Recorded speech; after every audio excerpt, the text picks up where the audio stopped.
Hello everyone, my name is Dr. Jacqui Hendriks and it's my honour to give you this quick little presentation, let you know about the work we've been doing at Curtin University to build the capacity of pre-service educators to deliver really high quality and evidence-based relationships and sexuality education.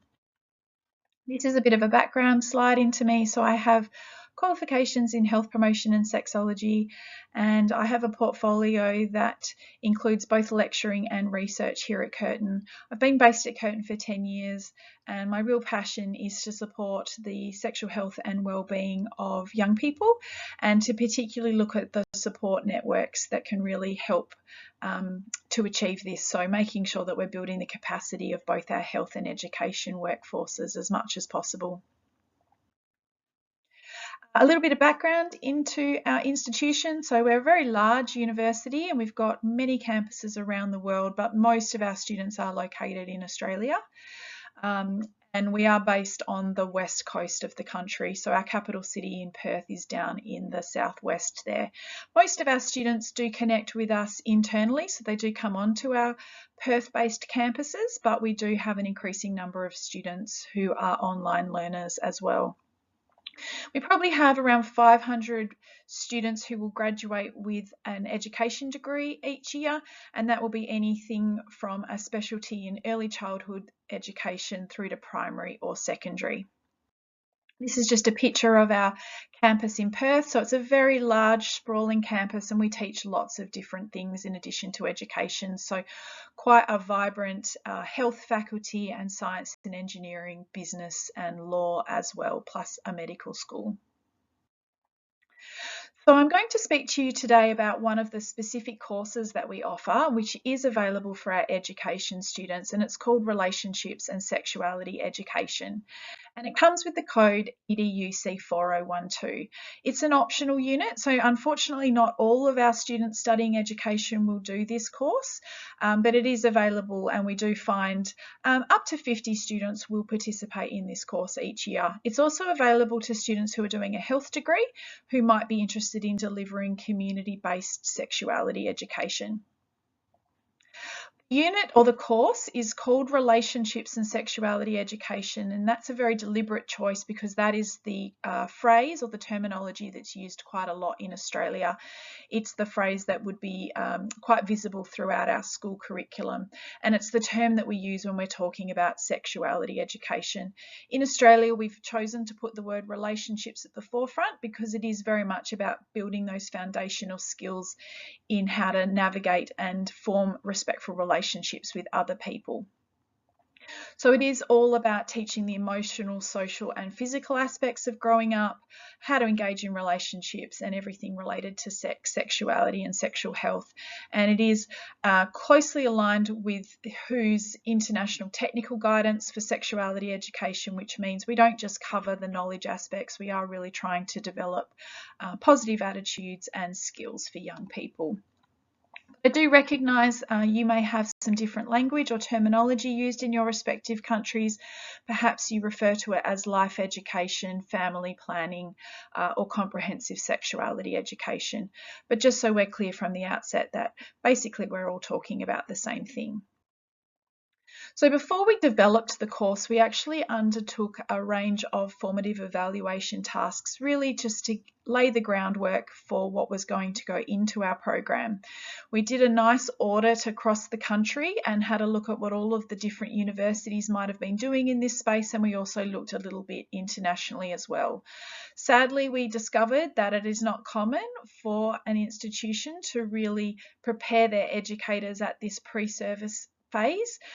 Very limited offering for people who are going to work in early childhood or primary, and a little bit better for those who might be working in a secondary school context. But still, it was often for people who were going to be specialists in health and physical education who'd be able to access a course such as this. However, we did find some good examples, and we did take some of these going forward in our own planning. We also did a lot of focus groups and interviews with some prospective students, and they gave us a lot of insight into the type of content that they really wanted for the course and some tips about different assessment tasks that we could set. So we've been offering this course for 10 years now, and as I said, we get at least 50 students a year, and they will be early childhood, primary and secondary specialists. They participate in the course in person, so they have to come along and participate in a 3-hour seminar every week over the course of a 13-week semester. And there's a whole range of different topics that we will cover week to week. It's very important to us that we are always demonstrating some really engaging activities. So very light on lecturing to the students and really heavy on demonstrating innovative and engaging and contemporary teaching and learning ideas. So lots of small group discussion, role playing, brainstorming, values continuums. We showcase a broad variety of resources that students could tap into and use once they are working within a school environment. When we're talking about affirming diversity, it's really important that our students come away understanding that we're not just talking about diversity of sex, gender and sexuality, but their classrooms need to be safe spaces and need to recognise diversity of different religious perspectives, cultural backgrounds, and also to acknowledge that there'll be some wide variability in disabilities, high levels of neurodivergence as well. So being able to provide a really safe and affirming space to cater for all of these diverse needs and perspectives. We cover a whole range of common primary and secondary school topics and speak a lot about digital literacy, the navigation of social media and sexually explicit material, including pornography. At the beginning of the unit and all the way through, we are really encouraging our students to self-reflect on themselves as a facilitator or an educator in this space, to start thinking back to their own education and their own comfort levels, to consider if there's any issues where they might feel nervous about facilitating a lesson, and making sure that they feel as confident and as competent as possible. In terms of the assessment tasks, we have 3 for the course. So the first is a relatively short online test. As soon as the student logs into the test, they'll have 60 minutes in order to complete the activity. And this assessment task is really just geared up to ensure that they have worked their way through some of the required readings that we set at the beginning of the semester. So we really want that student to demonstrate a solid understanding of some best practice principles related to relationships and sexuality education. And if they've done those readings, then they usually find this test quite easy. The resource file is probably the more substantial assessment task. It's worth 50% of the overall grade, and it has a few different components to it. So this assessment task is handed in at the end of semester after they've done the 13 weeks worth of content. So the first thing they will submit is a reflection paper, just detailing their experience over 1 to 2 pages. And it really asks them to focus on how confident they feel and their competency levels, and how, if they feel their facilitation skills have changed in any way. And we do take this information as a bit of an evaluation tool as well for us. Each of the 13 weeks, the students are asked to keep some documentation about all of the different teaching and learning strategies that we've been demonstrating, and they can compile those into a really practical artifact that they can then take away and use after they've graduated. And I've got a couple of pictures to demonstrate that in a minute. And the students also have to plan a bit of a lesson, so 2 hours worth of content. It could be a 2-hour workshop for a community setting, or 2 1-hour lessons that would be suitable for a school context. And then at the very end of semester, they have to stand up and facilitate a brief little lesson for their peers. So only 20 minutes of an activity. And the idea behind this assessment task is we want them to be as engaging and to come up with an activity that is quite experiential and either age or culturally appropriate, depending on whatever setting or age group they have chosen. And this is just some examples of the different resource files that our students have created in the last few years, and I apologise that the clarity is not great, but each of the students go about documenting the different learning activities in different ways, but they find this a very practical resource that they can then apply to life outside of university. We evaluate everything in our course quite comprehensively. So before they even start learning with us, we have an online survey we ask all of our students to complete, and it gives us some baseline information, and we repeat that same survey at the end of the semester. So we're really wanting to see if there's been any changes, not so much in knowledge, but more interested in any changes towards their general attitudes, their confidence levels, and their competency to both plan, facilitate, and assess an RSE lesson. And like I said, we pay careful attention to those reflection papers as well. So we do know that the students have told us over 10 years worth of delivery that they really value the content that we've been presenting in this course. They find it really contemporary and fit for purpose. They really enjoy the assessment tasks, and we haven't really changed those too much over 10 years worth of delivery. They find them quite practical and relevant. And they can even see the utility of some of these things in other learning areas. So they do often say to us that, relationships and sexuality education is a difficult topic to teach, and we've made them to feel more confident in this space, and so they're feeling more confident to just teach in general. We've shown them some really engaging ways to interact with young people, and they're very creative and can see how they can take some of these ideas and apply them to other learning areas, so they can start to make their English or their maths lessons really interactive and engaging as well.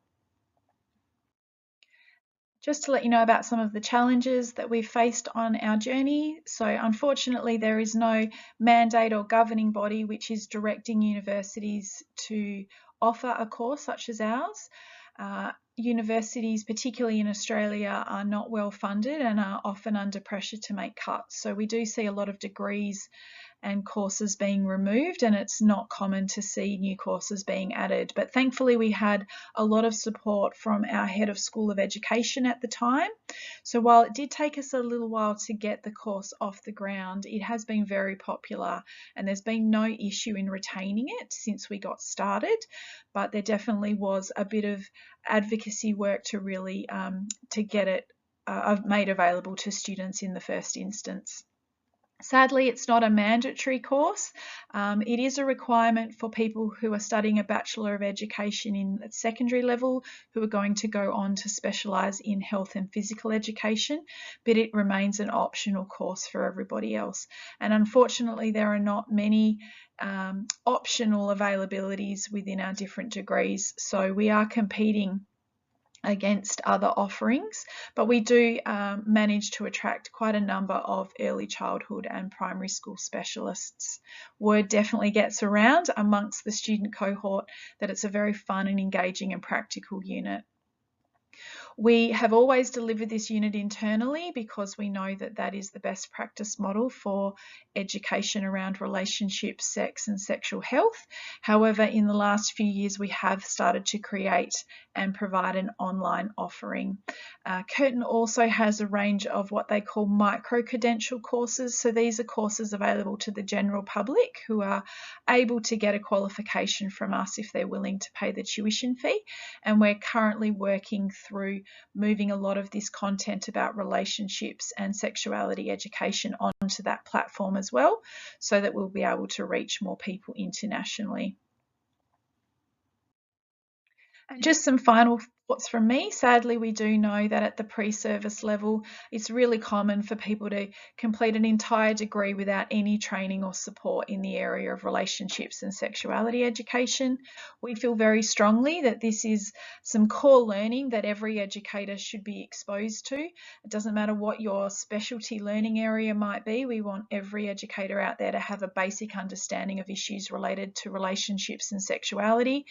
And we feel that it could be easily embedded in those initial courses or units that a student might do about childhood development. We just need to acknowledge that young people have a sexuality and that they are always engaging in relationships. And then we should obviously be providing some more specialised and additional support and training for those educators who are going to deliver these sort of classroom lessons on a regular basis. Thank you very much for listening to the presentation. I hope you found it useful, and I'm very happy to answer any questions if you wanted to connect with me either via LinkedIn or email.